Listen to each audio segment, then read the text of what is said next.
Hello. In this video, we are going to look at an analysis of Sir Roger at Church by Joseph Addison. So let's begin. So before we dive into the essay, let's take a look at the life and works of Joseph Addison and try to understand the social circumstances that led him to writing this work. Addison was born in 1672 in Wiltshire, and he was born in a deeply religious family.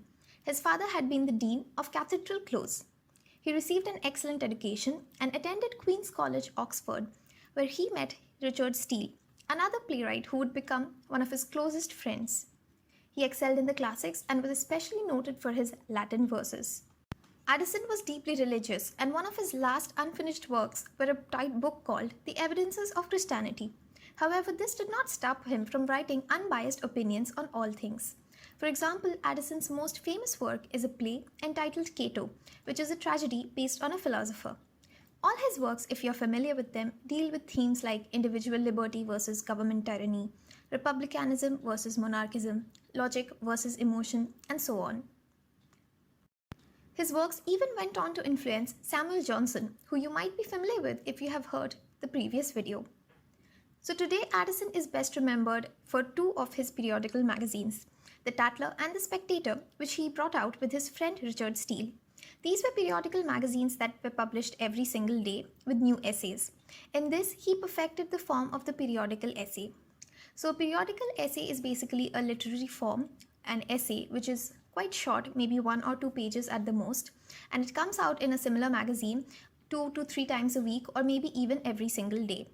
They mostly deal with day-to-day events or subjects of social life, and some of them might even talk on more important political issues.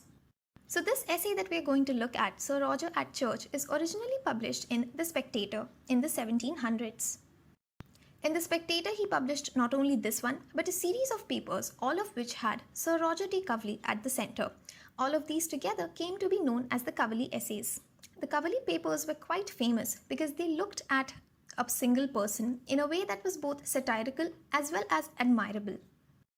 In them, he studied the character of humans and exemplified them, and these form the basis of the modern novels that we see today. Richard Steele was Addison's literary collaborator and friend in a lot of his works, including The Spectator.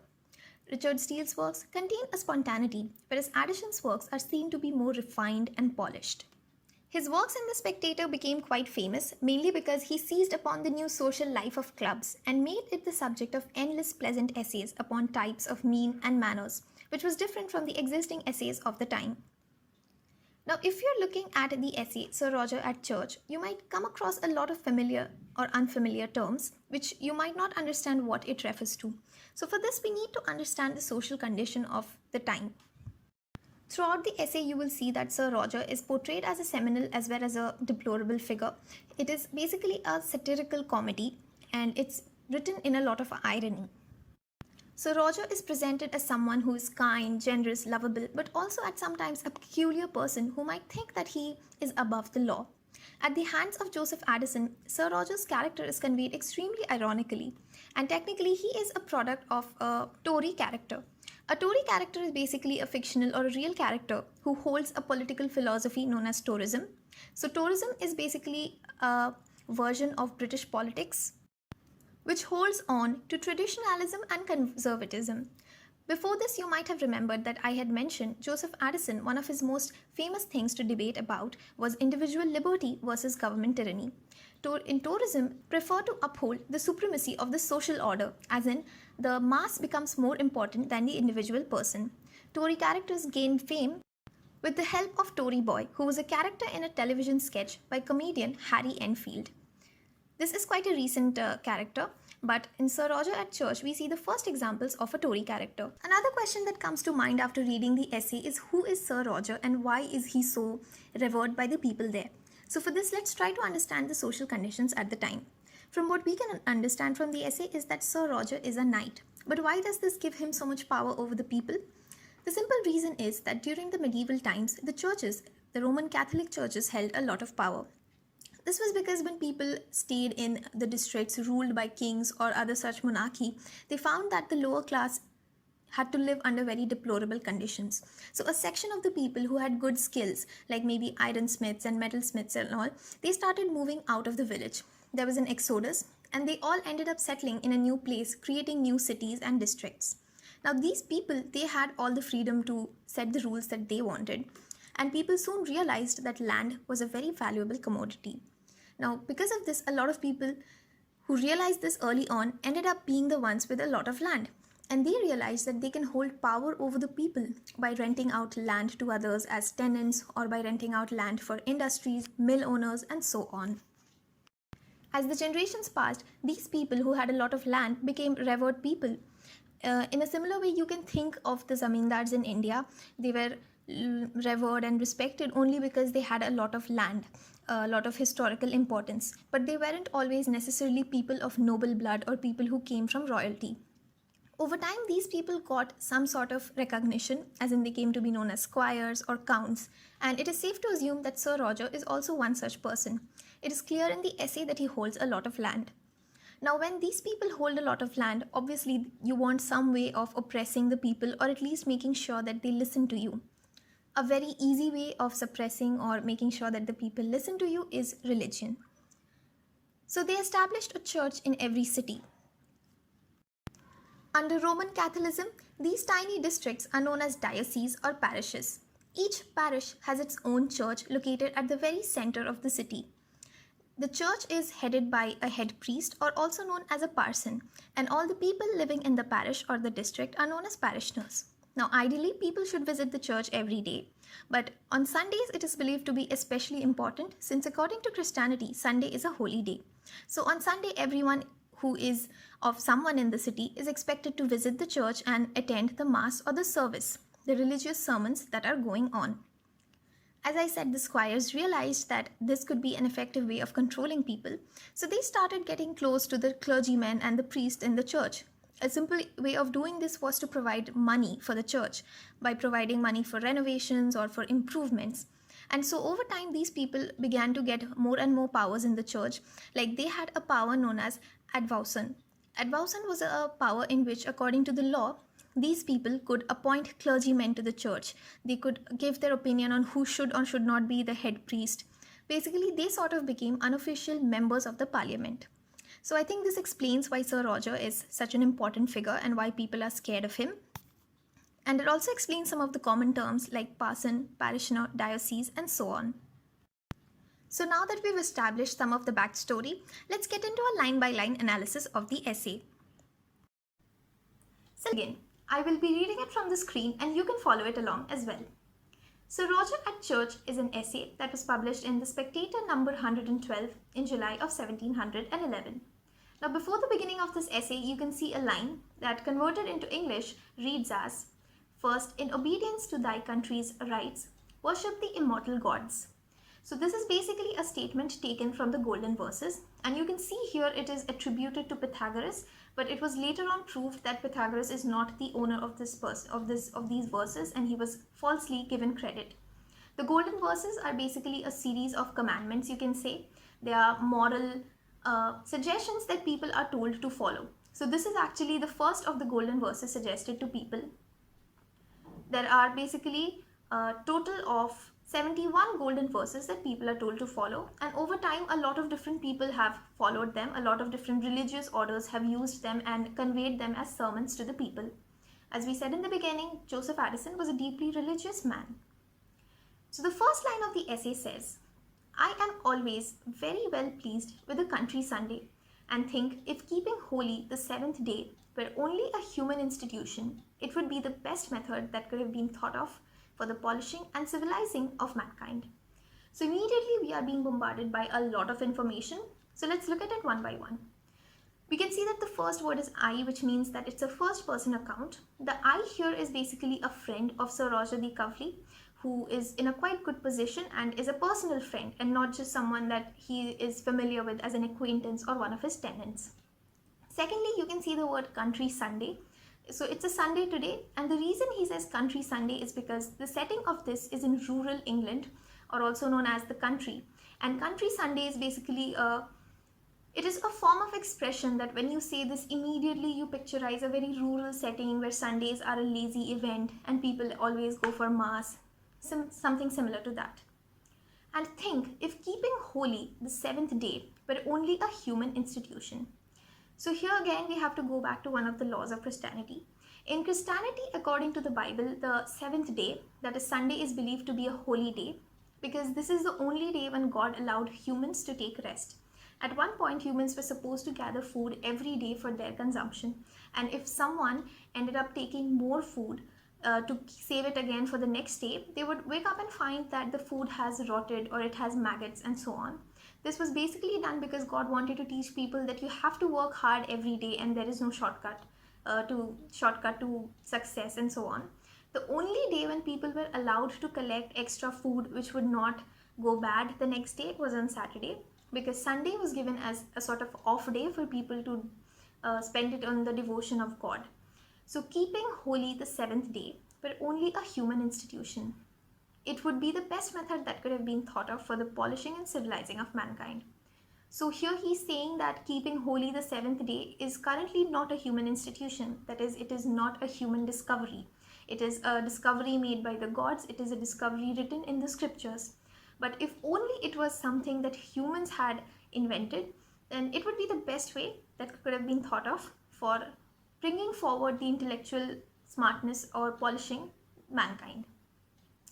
It is certain that the country people would soon degenerate into a kind of savages and barbarians, were they not such frequent returns of a stated time, in which the whole village meet together with their best faces and their cleanliest habits to converse with one another upon indifferent subjects, hear their duties explained to them, and join together in the adoration of the Supreme Being. So this is again a very long sentence, but basically he means that thank God we have Sunday when people have to go to church, have to attend mass, because otherwise they would end up being savages or barbarians if we do not have this off period to think about and devote to God.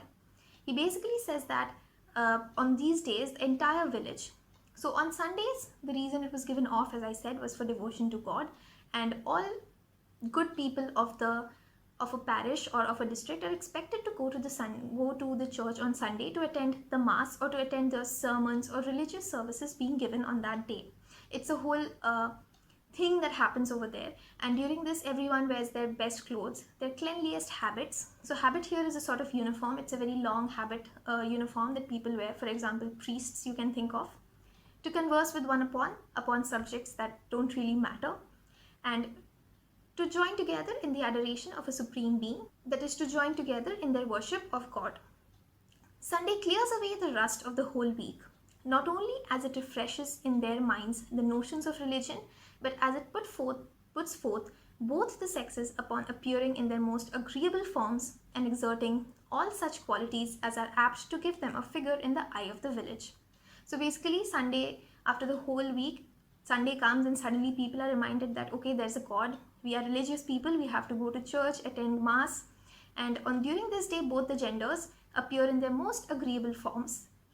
Agreeable here means in their best forms. People come up wearing their best dresses and exerting all such qualities, as in exerting all such qualities that they have, being their most charming, talking about the things that people want to hear, to give them a figure in the eye of the village, as in to increase their upstanding in the eye of society. Basically people come and act very nice, act very charming, so that others can look upon them as honorable members of society.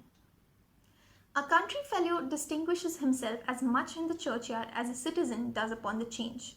So basically here everyone is the same, irrespective of whether the person works in the fields or whether the person works in the city. That is, he has a clerical or office job basically. The whole parish politics being generally discussed in that place, either after sermon or before the bell rings. So either after the service is over or before the bell announcing the beginning of the service happens, everyone sits and discusses the parish politics. Parish here refers to the district in which all these parishioners live. My Sir friend Roger, being a good churchman, has beautified the inside of his church with several texts of his own choosing. So you have to notice the choice of words here. He has likewise given a handsome pulpit cloth and railed in the communion table at his own expense. So here we see that Sir Roger is a very good churchman. He's religious, he goes there every day. He has beautified the inside of the church with several texts, as in he has written religious texts and scriptures of his own choosing. So the use of this word here in this very nice sentence, which is extremely generous about him, is admiring him, we have this one word which tells that yes, he's very nice, but he also has some sort of authority. He has likewise given a handsome pulpit cloth. So pulpit is basically the raised platform from which the sermons are given by the head priest. He has provided it with a very good looking cloth. Railed in the communion table. He has added a railing around the communion table from where communion is given at his own expense, from his own expenditures. He has often told me that at his coming to his estate, he found his parishioners very irregular, and that in order to make them kneel and join in the responses, he gave every one of them a hassock and a common prayer book.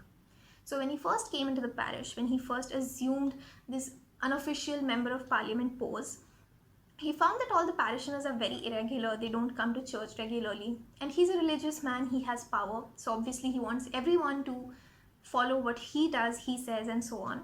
So he goes about doing it in a very mild and gentle way. So in order to make them kneel and join in the responses, again, this is a very slick choice of word. You can see that in order to make them kneel and join in the responses, he could have used any other statements. He could have said that in order to make them religious as well, in order to make them attend church regularly. But he uses the word make them kneel, which sort of gives a feeling of domination. Again, he gave each one of them a hassock. A hassock is a sort of thick cushion which people use while kneeling beneath their knees at church, and a common prayer book which contains all the hymns, the psalms and all, and at the same time employed an itinerant singing master who goes about the country for that purpose to instruct them rightly in the tune of their psalms, upon which they now very much value themselves, and indeed outdo most of the country churches that I have ever heard. So he also hired a prolific singing master who goes about the country, who basically goes around all the houses in the country and teaches them how to properly sing all the hymns and the psalms present over there. And now all the people, they value themselves a lot. They are quite proud of the psalms that they sing, and they are much better than most of the country churches that the narrator has heard of. So over here we can start seeing the satire and humor of Addison's writing coming through. He says it in a very generous way, but at the same time there's also this push that Sir Roger does all this, maybe it's too much. As Sir Roger is the landlord to the whole congregation, he keeps them in very good order and will suffer nobody to sleep in it besides himself. Now this is again an extremely humorous and ironical line. So first we see that Sir Roger is the landlord to the whole congregation. So here we know that he has a lot of land. He's basically everyone's landlord. Everyone who comes to pray in the church is a tenant of his. So he's basically a landlord to the entire congress over there. And he keeps them in very good order. He keeps it in such good order that only he can sleep in it and nobody else. For if by chance he has been surprised into a short nap at sermon, upon recovering out of it, he stands up and looks about him, and if he sees anybody else nodding, either wakes them himself or sends his servant to them. So this line is pretty self-explanatory. We understand that if he sees anybody else sleeping, he slightly reprimands them and wakes them up. Several others of the old knights' particularities break out upon these occasions. So he also has some other odd peculiarities, and in instances like this, they all become very apparent, they all come out. For example, some are: sometimes he will be lengthening out a verse in the singing psalms, half a minute after the rest of the congregation have done with it. So basically when people are singing hymns, he keeps on singing them long after people have finished singing theirs. Sometimes when he is pleased with the matter of his devotion, he pronounces Amen 3 or 4 times to the same prayer. So when he is very happy with the devotion that he has done, basically when he is very happy with the amount of money he has given to church, amount of changes he has made, the amount of people he has made to come regularly, and he's very pleased of all the devotion he has done, he says Amen 3 or 4 times more at the end of a prayer, when usually you're just supposed to say it once. And sometimes stands up when everybody else is upon their knees to count the congregation or see if any of his tenants are missing. That is, when everybody else is kneeling and praying, he's the only one who stands up, and he has taken it upon himself to count the people there and see is anyone missing. Now the question to this comes that what is the priest or the parson doing at this point? So it has become pretty apparent by now that Sir Roger is a man of some importance, and He thinks he is above the law, and he certainly is above the law since nobody has told him anything as of now. He has that sort of an authority which makes him above the law. I was yesterday very much surprised to hear my old friend. So here you can see that the author is a good friend of Sir Roger, and I say friend and not acquaintance because the way in which he is addressing him is quite informal. In the midst of the service, calling out to one John Matthews to mind what he was about and not disturb the congregation. So basically, just yesterday itself, the narrator observed a person called John Matthews who was creating some sort of a disruption, and his friend, that Sir Roger, called upon him in the middle of the service because he has that sort of authority. He called out John Matthews and told him, mind what you're doing, don't disturb the rest. So this John Matthews, it seems, is remarkable for being an idle fellow, and at that time was kicking his heels for his diversion. So this John Matthews, he's famous for basically not having any employment. He is quite idle, and at that time he was kicking his heels, and that raised Sir Roger's interest. This authority of the knight, though exerted in that odd manner which accompanies him in all circumstances of life, has a very good effect of the parish. So here the narrator also says that yes, he realizes that Sir Roger is authoritative, maybe even autocratic, but this authority that he has just the right amount of authority to push people to respect him, but not overdo it, not go into the realm of monarchy or dictatorship. He does it in such a polite manner that overall it has had a positive effect on all the people of the parish, who are not polite enough to see anything ridiculous in his behavior. So all the people in the parish are so polite that even though John Matthews is sitting right there creating a diversion, they don't want to get up and tell him that stop doing what you're doing. They are polite people. Sir Roger is not. He is the one who takes upon it himself to reprimand these people, and overall it has a good effect on the parish. Besides that, the general good sense and worthiness of his character make his friends observe these little singularities as foils that rather set off than blemish his good qualities.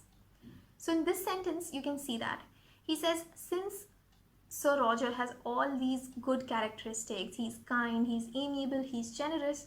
So because of this, he has certain peculiarities. He sometimes thinks he is above everyone, but people accept this as just some eccentricities. People are like, oh, he's rich, he has this, he's so nice, maybe he's a bit weird, but we'll accept that as rather than foils, rather than blemishes of his good qualities.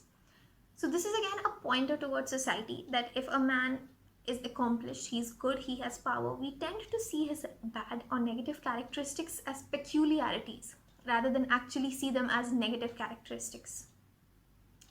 Next, as soon as the sermon is finished, nobody presumes to stir till Sir Roger is gone out of the church. The knight walks down from his seat in the chancel between a row of his tenants, that's standing bowing on him on either side, and every now and then he inquires how such as one's wife or mother or son or father do, whom he does not see at church, which is understood as a secret reprimand to the person that is absent. So this is a testament to the authority that he holds, because as soon as the sermon is finished, nobody even bothers to stir, bothers to move or go out of the church until he goes out, like how in a classroom a teacher behaves. And then the knight, he walks down the aisle, he walks down the thin chancel that is there in the church, and on both sides all the people are his tenants and they are all bowing down to him. And every now and then he will stop in front of someone, he will inquire how is their mother, how is their father or son, if he does not see them as church. So he's making polite conversation, but this is actually seen as a tiny reprimand, as in he's scolding them that, okay, your mom is not here, why is she not here? So in a way, again, you can see that he's a gentleman, but his actions and words speak much louder. Just because he's asking you how is your mom doesn't exactly mean he's asking how is your mom. What he actually means is, why is she not here at the church? The chaplain has often told me that upon a catechizing day, when Sir Roger had been pleased with a boy that answers well, he had ordered a Bible to give him the next day for his encouragement, and sometimes accompanies it with a flitch of bacon to his mother. So after stating one slightly eccentric thing about Sir Roger. Again, Addison is stating one good thing about Sir Roger. Basically, he's alternating between his qualities. He's stating something good, he's stating something bad or weird. Again, he's stating something good, something bad. So he's sandwiching the person in various layers. So the chaplain, that is the head priest, or the person who, he's basically a clergyman working at the church. So the chaplain told the narrator that on catechizing day, Sir Roger had been very pleased with the boy for all the answers that he had given, and he was so pleased that he immediately ordered that the boy should be given a Bible to encourage his religious ideas. Now again, this is a sort of authority that he has, that he immediately assumes that the way to encourage the boy would be to increase his religious tendencies, and sometimes accompanies it with a flitch of bacon, as in he provides a tiny piece of bacon to his mother as well to encourage the whole family to continue similar behavior. He's training the people in a way. Sir Roger has likewise added £5 a year to the clerk's place. This means that he also controls the amount of salary that the clerk gets, and he has added a total of £5 to the yearly annual salary that the clerks get. This is the amount of authority he has and the amount of things that he can do for the place. He can just say that increase their salary by £5 and it will be done. And that he may encourage the young fellows to make themselves perfect in the church service, has promised upon the death of the present incumbent, who is very old, to bestow it according to merit. So the reason he did it is so that more young men decide to take up the position of clergymen or clerks within the church. And he has promised that when the present incumbent dies, he's quite old, his post will be bestowed only according to merit and nothing else. In other cases, we might see that cases of nepotism or favoritism coming, but he has stated that no, it will only be followed on the basis of merit. So he's giving people equal opportunities. The fair understanding between Sir Roger and his chaplain and their mutual concurrence in doing good is the more remarkable because the very next village is famous for the differences and contentions that arise between the parson and the squire, who live in a perpetual state of war. So here again he's talking about a good point, that the good understanding that is there between Sir Roger, a respected person, and the chaplain, that is the head of the service of the church, and the mutual concurrence, that is the way in which they get on and have similar ideas, is very remarkable, because just beside the current village that they are residing, there is another village where the squire, as in the zamindar or the person who owns a lot of land and has a lot of power, is the unofficial MP. The squire and the parson of that village do not get along well at all. They live in a perpetual state of war. They're always fighting on ideals and what should be done. The parson is always at the squire, and the squire, to be revenged on the parson, never comes to church. So basically they have bared their teeth at one another. The squire, he never goes to church, never goes to attend any sermon or services, and similarly the parson also takes revenge upon the squire.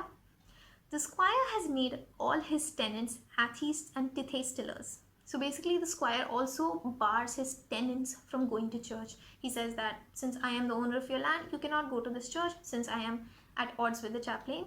Tithestillers basically here means that back then people who basically what a squire did was he lent out a piece of land to the people over there for maybe agriculture, and the people who worked on the land had to give 1/10 of the produce to the church, because the church in return looked after the welfare of the people. They established community services and so on. So these people became tithestillers, as in this 1/10 of the portion that they were supposed to give to the church, the squire of that village made sure that they did not give it to the church. The tithe, or the 1/10 of the portion that they were supposed to give, they did not give, and so they are called tithestillers over here. While the parson instructs them every Sunday in the dignity of his order and insinuates to them almost in every sermon that he is a better man than his patron. So the squire is the patron, as in he provides the money for all the renovations, and in every single sermon the parson makes sure to state that he's a better man than the patron or the squire. In short, matters are come to such an extremity that the squire has not said his prayers either in public or private this half year, and that the parson threatens him, if he does not mend his manners, to pray for him in the face of the whole congregation.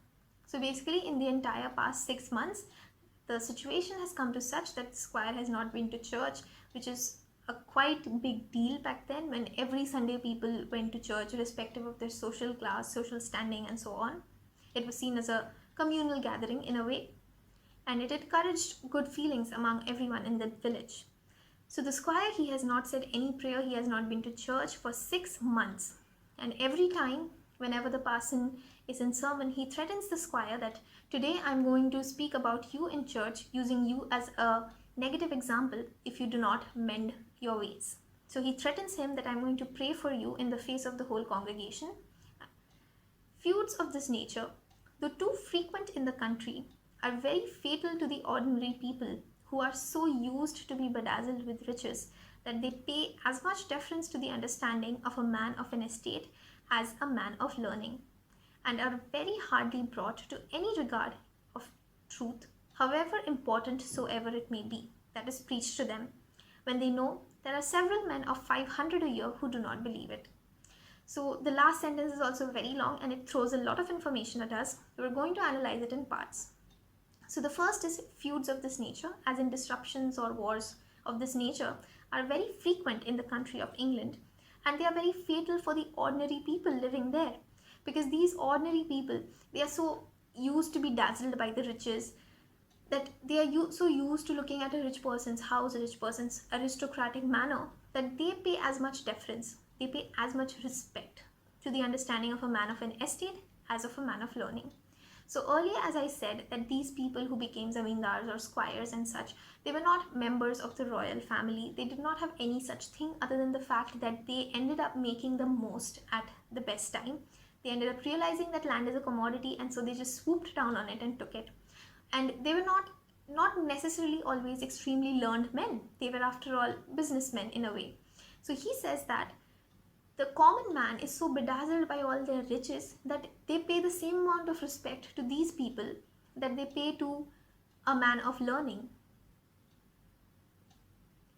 that is a man of science, or maybe a politician or an educational reformer. They pay the same amount of importance to these both people, and are very hardly brought to any regard of the truth, as in they very rarely receive any idea of what the actual truth is. Because however important the truth is, however much it is preached to them in sermons, however much during the sermon the priest says, maybe the priest says, be good, do kind to others, no matter how much it is preached to them, the people do not genuinely regard it from the bottom of their hearts, when they know that there are several men of 500 a year who do not believe it.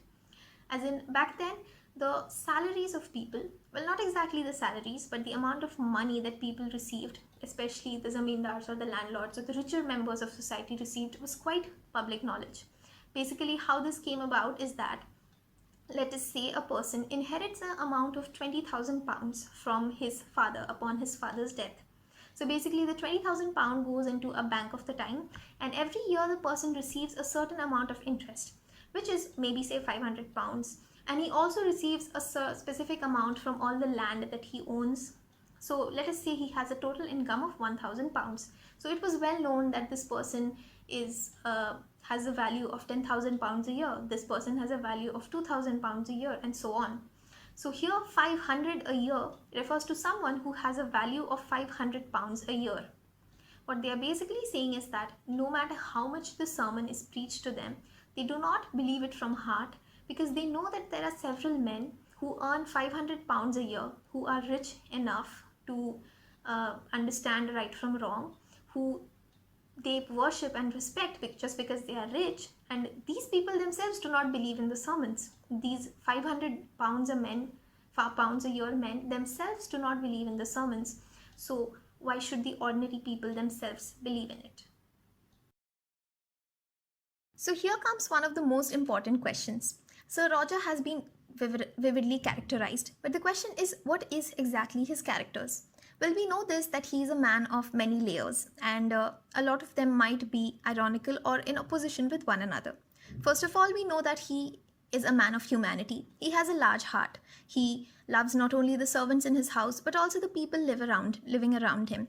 He asks about the conditions of people who are absent in the church. He's kind-hearted and generous. He allows for the renovation of the church. He provides people with hossacks.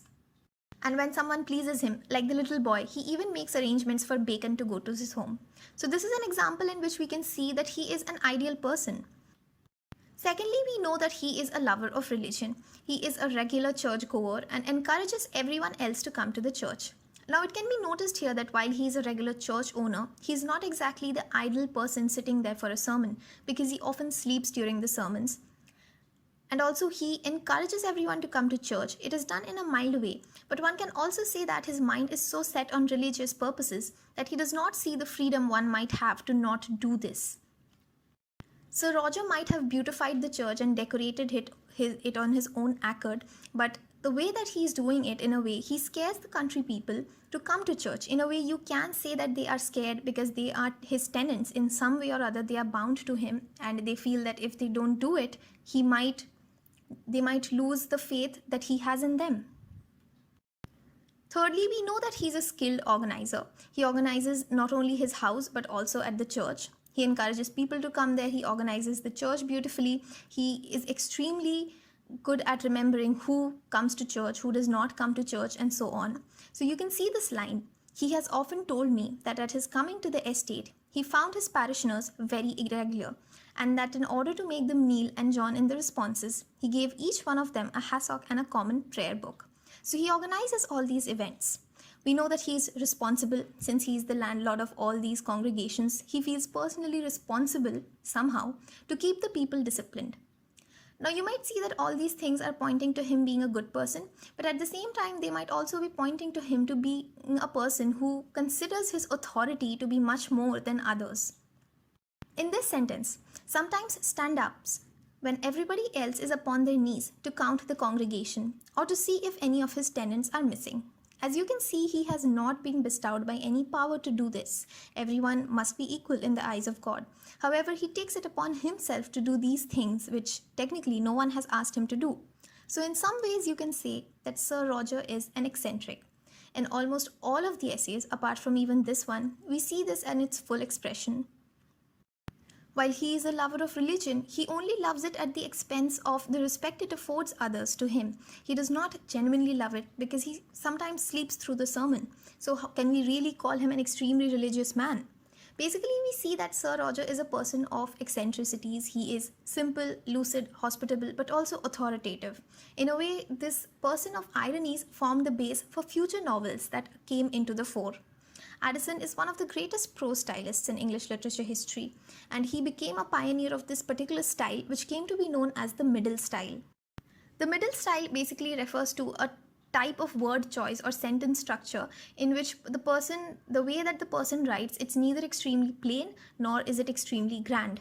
So this is the way in which Addison writes. You can see that the prose is quite simple. There are not very long lines, not too many difficult words, but also at the same time it's neither very lucid and plain. Similarly, Sir Roger's character is also something like this. Another notable quality that you can see in Addison's style is that it is quite humorous. Not only is he humorous, but Sir Roger himself is said to be as something of a humorist. His humor is mainly ironical and satirical, and sometimes it's quite funny. It is not harsh or bitter, but mostly gentle and mild, and he writes upon society with a view of correcting them. He does not fault them to a point where there is no possibility of improving it, but he mainly faults people with a view of how this should be corrected. He does not use any similes or metaphors. Rarely is it seen in his writing. So his writing is not highly figurative. Instead, he mainly uses allusions or anecdotes or references of tiny incidents here and there, like suddenly the speaker might say, I went to his house and this happened, or similar anecdotes coming up which show the character of the person.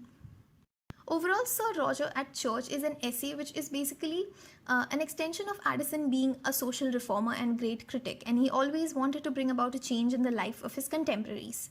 In all his periodical essays in The Spectator, he acts as a judicious critic of the manners and morals of society. Again, over here we can see a parallel between Addison and Sir Roger's works, that surely he is a judicious critic, and the question comes that where does this power come from? Who bestowed this power on him? So there are some similarities between the person himself and the fictional character that he is writing about. The main aim of his works was to reform society, to enliven morality and wit, as he says.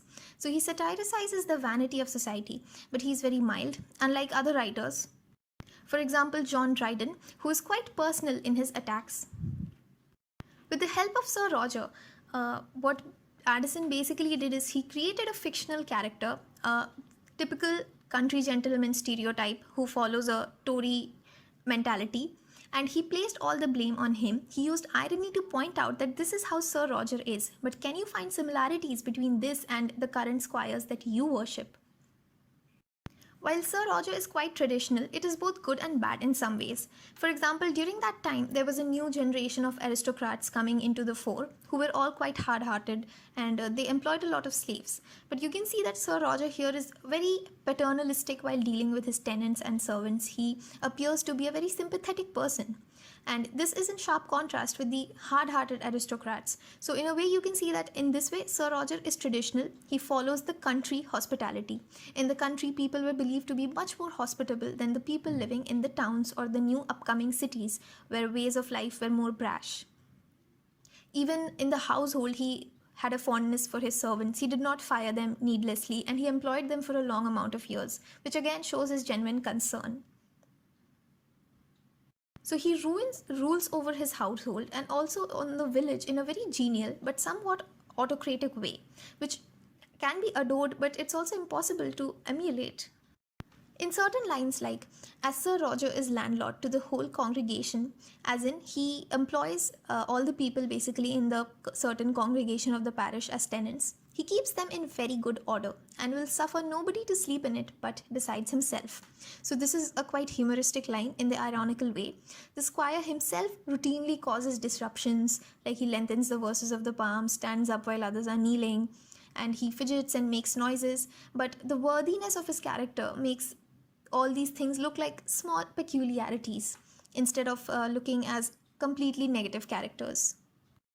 So to sum this up, we can say that despite being a man of great honor, Sir Roger is essentially a humorist and sometimes quite eccentric because he possesses certain oddities and peculiarities. However, here the ultimate aim of Addison was not to show his humorous expressions only for laughs. That was only a way to engage with the population, but rather a way to show us our mistakes and to correct our follies and absurdities. And he did that using the fictional character of Sir Roger.